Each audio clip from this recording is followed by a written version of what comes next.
열왕기상 15장 25절로 32절 말씀 함께 읽었습니다. 여로보암과 그의 왕조의 심판의 메시지가 나답 때에 성취됩니다. 나답은 2년 동안 이스라엘을 다스리는 왕이었습니다. 그는 불행하게도 암살을 당해서 왕위에 단지 2년밖에 오르지 못했습니다.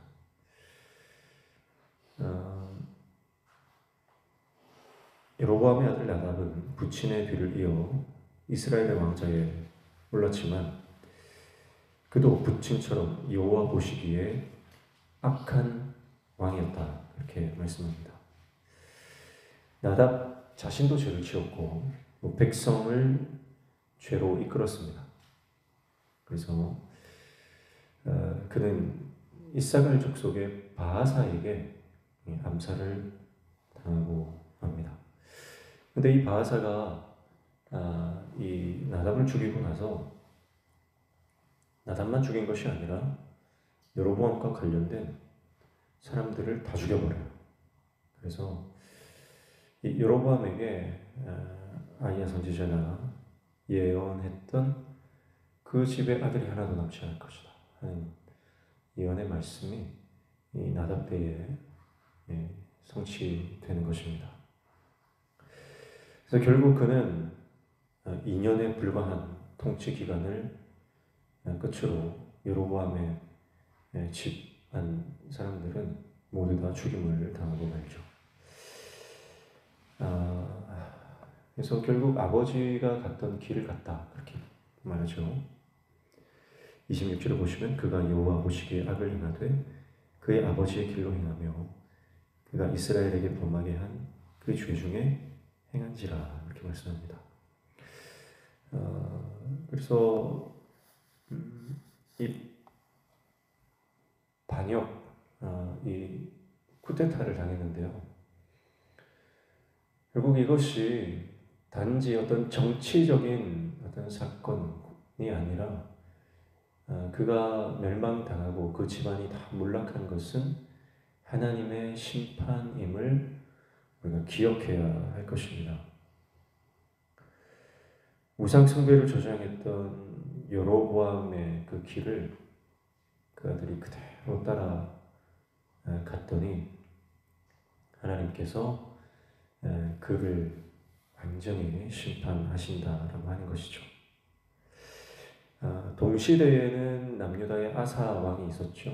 동시대 아사 왕은 솔로몬과 르호보암과 아비얌의 길을 가지 않고 단호하게 종교 개혁을 이루고 하나님 앞에 온전하게 행했다라고 하는 것과 상당히 대조적인 모습입니다. 그러니까 이 나답은 아버지의 길을 갔다라고 하는 것은 결국 자기가 태어나서 지금까지 보고 살았던 익숙하고 편한 길을 갔다는 거죠.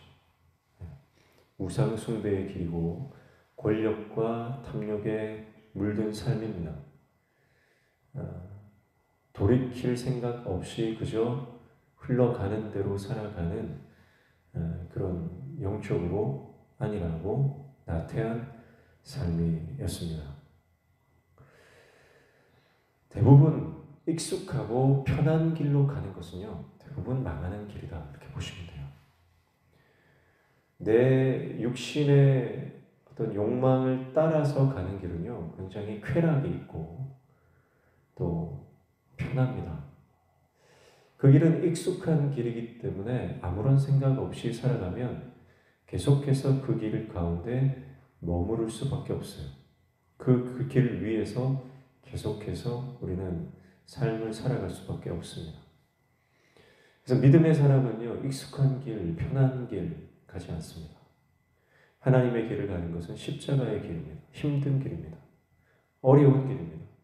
날마다 결단이 필요하고 날마다 회개해야 하는 길입니다. 자기 안의 생각과 날마다 싸워야 하는 길입니다. 그게 하나님의 사람들, 믿음의 사람들이 가는 길이에요. 자기가 아무리 왕이라고 할지라도 왕에게 보장되어 있는 것은 전혀 없습니다. 내가 세상의 정점에 올라서 있다 하더라도요, 하나님이 치시면 그냥 끌어 내려집니다. 그것을 인정해야 됩니다. 지금까지 내가 열심히 살아서 내가 이만큼 이루었다라고 생각하는 것 교만입니다. 하나님이 한번 훌 불면 날아가 버리는 것, 먼지 한 톨도 남지 않는 것이 우리 인생입니다. 그래서 우리는 날마다 주님 앞에 겸손하게 내가 원하는 익숙하고 편한 길을 가는 것이 아니라 하나님이 원하시고 하나님이 기뻐하시는 힘들지만 의미 있고 가치 있는 그 길을 걸어가야 하는 것입니다. 지금 변하지 않으면 내일이 없는 겁니다. 지금 내가 돌이키지 않으면 더 이상 살 길이 없는 거죠. 그래서 이 나답이라고 하는 왕은요, 익숙하고 편한 그 아버지의 길을 그냥 생각 없이 가다가 2년 그 짧은 치색 기간을 누리다가 결국은 제3년에 죽임을 당하고 맙니다. 결국 아이야 선지자의 예언이 모두 다 성취되었습니다. 선지자의 예언대로 여로보암이 북쪽 10지파의 왕이 되었습니다. 하나님의 선지자의 예언대로 이스라엘은 둘로 찢어졌고 또 그의 예언대로 여로보암의 아들도 죽었습니다. 그리고 이제 그의 마지막 예언대로 여로보암의 집 한 사람도 생명 있는 자가 남지 않게 하실 것이라는 심판의 예언마저 성취되었습니다. 마지막 남은 하나의 예언. 그러니까 지금까지 모든 예언이 다 들어맞았잖아요. 하나님께서 선지자를 통해서 말씀하신 하나님의 말씀이 하나도 땅에 떨어지지 않았다는 것을 이 나답이 기억했다면, 하나님의 말씀을 기억하고 자신을 돌아보았다면 나답은 망하지 않았을 것입니다. 그러나 성취된 하나님의 말씀을 보면서도 자신과 가문을 향해 남아있는 하나님의 말씀을 간과한 것이 바로 나답의 가장 큰 패착이다, 그렇게 볼 수 있어요. 하나님의 말씀을 기억하는 것이 은혜요, 하나님의 말씀을 묵상하는 것이 복입니다. 그 말씀을 떠나 살면 이미 죽은 거나 마찬가지예요. 꽃이 꺾이면 그 꽃은 아직 생명이 붙어 있더라도 죽은 것과 마찬가지입니다. 물고기가 물 밖에 나오면 잠시 퍼덕일지 모르지만 그것은 이미 생명을 잃은 것과 마찬가지인 것처럼, 하나님의 사람이 말씀을 떠났다, 더 이상 말씀을 묵상하지 않는다, 하나님의 말씀을 더 이상 기억하지 않는다, 그러면 이미 영이 죽은 거예요. 사랑하는 성도 여러분, 오늘 저와 여러분의 인생 가운데 날마다 하나님의 말씀을 붙잡고 그 말씀을 의지하고 살아가는 하나님의 종 되시기를 축복합니다. 그래서 하나님의 말씀을 의지하는 사람은 그 말씀 앞에 날마다 나오죠. 말씀을 읽고 말씀을 묵상하고 말씀을 암송하고 말씀을 삶에 적용하려고 애를 쓰는 겁니다.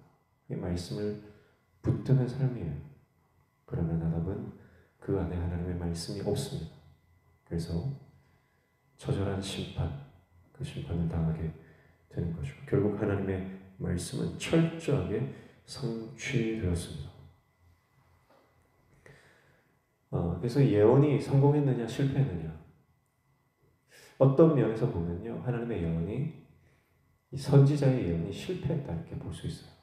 무슨 말이냐, 예언의 목적은요, 그 예언이 성취되지 않는 것이 목적일 때가 있습니다. 그것이 바로 심판에 대한 경고의 말씀이에요. 예를 들면 하나님께서 요나를 니느웨로 보냅니다. 니느웨가 멸망할 것이다. 너는 가서 복음을 전해. 그러면 니느웨가 그 성에 가서 이 성이 멸망할 것이다, 이 도시는 무너질 것이다 예언을 하지 않습니까? 그런데 그 예언을 듣고 니느웨 사람들이 어떻게 합니까? 울며 금식하며 베옷을 입고 하나님 앞에 회개하죠. 그래서 그 니느웨 성이 살아납니다. 회복됩니다. 하나님의 은혜를 입습니다. 그러면 그 요나의 선지자는 요나 입장에서는요 실패죠. 왜냐하면 이 백성들이 돌이켜서 심판을 당하지 않았기 때문에. 그래서 요나가 마음이 상하죠. 화가 나죠. 그런데 하나님 입장에서 보면요 예언이 성공한 겁니다.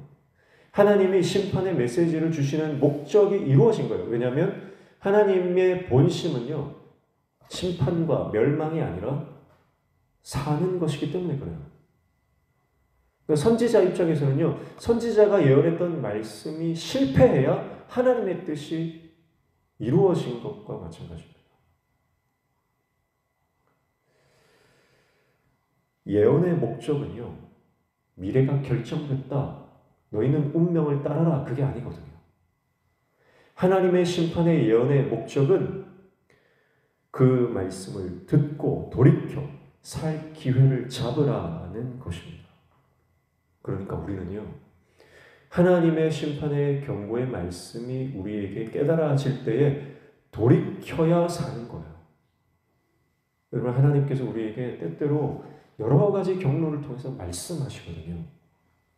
내가 말씀을 보다가 그 말씀이 나에게 강력하게 임재하는 경우가 있습니다. 레마의 말씀으로 그 말씀이 나에게 깨달아지는 경우가 있죠. 그 말씀이 아주 강력하게 나에게 메시지를 던져주실 때가 있어요. 그러면 그것이 하나님의 뜻인 줄로 알고 그 말씀대로 돌이켜야 됩니다. 때로는 어떤 상황이나 사건이나 아니면 꿈과 환상이나 여러 가지 경로를 통해서 하나님께서 우리에게 경고를 하실 때가 있습니다. 빨간등이 켜지는 거예요. 그러면 그런 상황, 하나님의 사인 앞에서 우리는 자기 자신을 돌아보고 하나님께 돌이켜야 합니다. 돌이키지 않고 끝까지 죄 가운데 머무르면 결국은 하나님의 경고의 말씀이, 심판의 말씀이 성취되는 심판의 불행을 우리는 겪고야 만다는 것이죠. 오늘 저와 여러분이 영적으로 민감한 그 영적 감각을 소유하시기를 축복합니다. 그래서 하나님의 말씀이 깨달아지고 그 말씀이 우리 삶에 요구하시는 것을 우리가 깨달아 하나님의 뜻대로 돌이키는 저와 여러분 되시기를 축복합니다. 그래서 우리 개인의 삶에 하나님이 요구하시는 것이 있어요. 그리고 우리 가정에게 하나님께서 요구하시는 것이 있습니다. 또 하나님께서 우리 교회 공동체에게 요구하시는 것이 있어요. 시대마다, 시절마다, 순간순간 하나님께서 지금 우리에게 요구하시는 하나님의 부르심과 하나님의 명령이 있습니다.